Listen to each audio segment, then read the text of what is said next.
Hello everyone, welcome to Mike Muse's Megazords. Today's video is issue 118 of the Altaya Megazord build.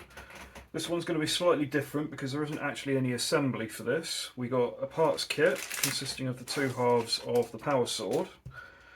However, there's no instructions on how to assemble it because we're going to have to wait until next issue for the handle and the decorative bits to arrive. So what they've given us instead is a brief kind of description of how the cannons can fit together with both the pterodactyl and also be stored inside the chest piece of Tyrannozord. So we'll put the parts to one side until our next video, and we'll just give a quick demonstration on how we set this up. So we saw from the last video in the turntable section right at the end that these fit together on the pterodactyl as feet as they do on other models.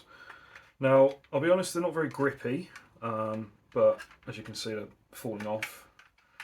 But if we're looking to pose the pterodactyl, just as a nice little model, then it's very simple to do so. So that is, I don't know, section A, if we want to call it that. So there's that. Sections B and C are basically just describing how we would put the cannons into the Tyrannozord chest cavity. So if we take those off and put the pterodactyl back to one side,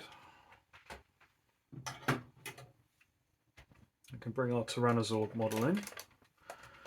So I'm going to lay him on his side for this one because, well, no, I can't lay him on his side, can I? Let's see if I can bend his knees back far enough that we can get the view down into the chest cavity. So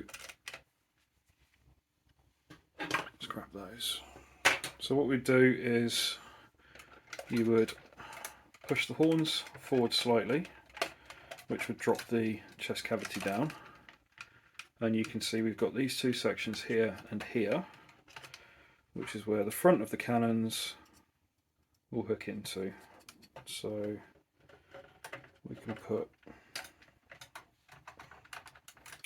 one in there and one in there,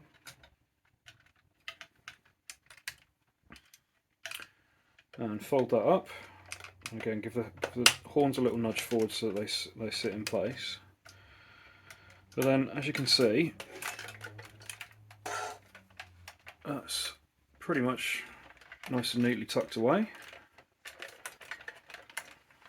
Can I do this?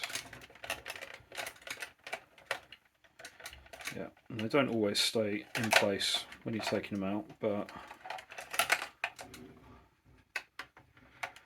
the theory's sound.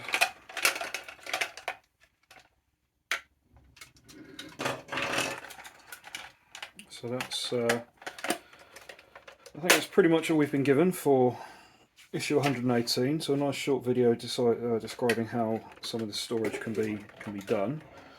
There's no point in the turntable video for this one because you wouldn't be able to see half of it, and on the Tyrannozord, and we've already done that for the pterodactyl.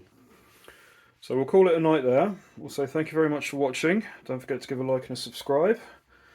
Next issue we'll be assembling the power sword, as we'll get the handle section as well. So we'll do two parts unpackings and then begin with that.